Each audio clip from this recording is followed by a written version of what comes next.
Rudina e përmendi çështja e mekanizmave dhe ndihmës që japin vendet anëtare të Bashkimit Evropian në kohë krizash, siç edhe jemi tani, dhe rritje çmimesh për popullatën. Një prej detyrave të Ministrisë Bujqësisë nuk është vetëm siguria ushqimore, por është edhe të siguruarit e ushqimit, pra qasja në ushqim,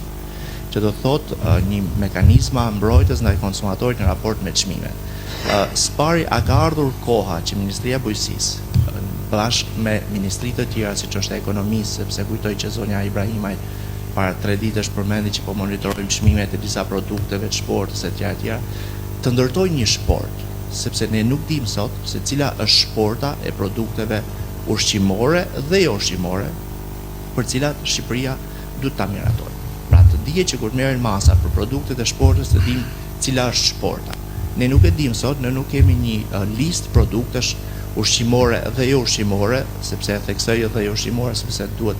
në një sport për ndihmuar konsumatorët me paktin me monitorim çmimesh, duhet të ketë produkte të tjera që nuk janë vetëm ushqimore, pra të ndërtohet një. A ka ardhur koha që 2, 3, 4 ministri të bashkëndojnë punën dhe të miratojnë një sport, që në rast kriza siç dhe jemi, por e theksoj, të dim për çfarë do marrim masa për të mbajtur çmimet nën kontroll, për të monitoruar e tjera. Kjo është e para.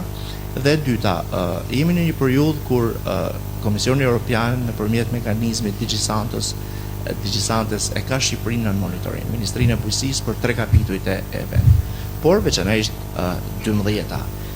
Ndërkohë dje kryeministri përmendi ndër të disa atëherë vitet e fundit, se më përpara nuk është përmendur çështja e sigurisë ushqimore dhe e mbrojtjes konsumatorit, si të reforma e inspektorateve. Dhe kjo reformë kur pritet të mbarojë për të paktën 3 inspektorate që kanë lidhje me Ministrinë e Bujqësisë, AKU, AKVMB dhe Inspektorati i Peshkimit. Faleminderit. Shumë faleminderit për pyetjet. Po e nis nga pyetja e dytë, e cila niset me inspektoratet. Ne jemi duke bërë gati bashkë me procedurat të cilat janë ligjore me të treja inspektoratet, që është Peshkimi, është AKVMB-ja dhe pjesa e AKU-s, të cilat shkojnë në një inspektorat për të monitoruar të gjithë terrenin e cila përshtatet sipas Bashkimit Evropian në të gjithë legjislacionin. Duke u monitoruar nga inspektorati qendror, i cili është në një kompetencë tjetër për monitorimin e gjithë inspektoratet e tjera. Duke pasur parasysh që të gjithë procedurat në tani kemi vazhduar, jemi duke bërë gati bashkë me ekipin në gjithë legjislacionin tonë, kemi ngritur grupet e punës dhe po vazhdojnë në kapacitetet për përmbylljen e të gjithë procedurave ligjore. Dhe shumë shpejt do të jemi gati në një inspektorat të vetëm, në një trup ku bashkë me inspektoratet do të shikojmë për të rekrutuar dhe nga universitetet bujqësore apo inspektorë të ri për t'i trajnuar dhe për të qenë pjesë e programit ton për thirrje, të cilët ne do të japim për inspektorët e rinj, ku do të japim mundësi që një trup e respektuese do të jetë në terren, edhe do të trajnohen nga ana e ministrisë apo e programeve që ne kemi për të pasur një trup inspektuese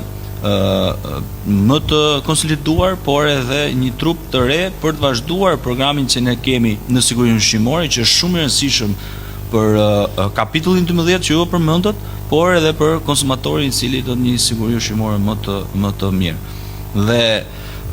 përveç kësaj, ju e dini shumë mirë që ne jemi duke ndërtuar dhe disa nga laboratorët në gjithë territorin e Shqipërisë, pikët kufitare dhe të gjithë procesin tjetër të sigurisë ushqimore që ne po vazhdojmë me programet dhe mbështetjen në fonde, por edhe në procedura ligjore, mund të themi, duke pas parasysh edhe grupi i punës që kemi ngritur tashmë edhe për kategorizimin e disa bizneseve që kemi për të vazhduar me Digisanten dhe me Bashkimin Evropian, në mënyrë që mos kalojmë përsëritje atë që u thash më parë, për të përshtatur të gjithë fermat tona dhe bizneset drejt Bashkimit Evropian dhe një siguri ushqimore sa më të saktë dhe më të lartë që mund ta kemi në territor. Pjesa e shportës do ta diskutojmë bashkë me ministrin Ibrahimaj për të pasur një diskutim apo më të gjerë për pjesën e sportës që ju përmendët.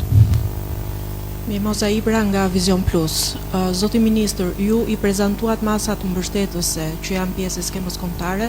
por nuk përmendët datën se kur ajo do të hapet zyrtarisht. Pra, pyetja është kur nisin aplikimet për fermerët dhe sa ditë kohë do të kenë ata mundësi për të shprehur interes për këtë skemë.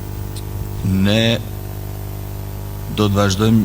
të gjitha këto masa, përveç kësaj dalje publike, për të orientuar fermerët në tërësi për masat që unë përmenda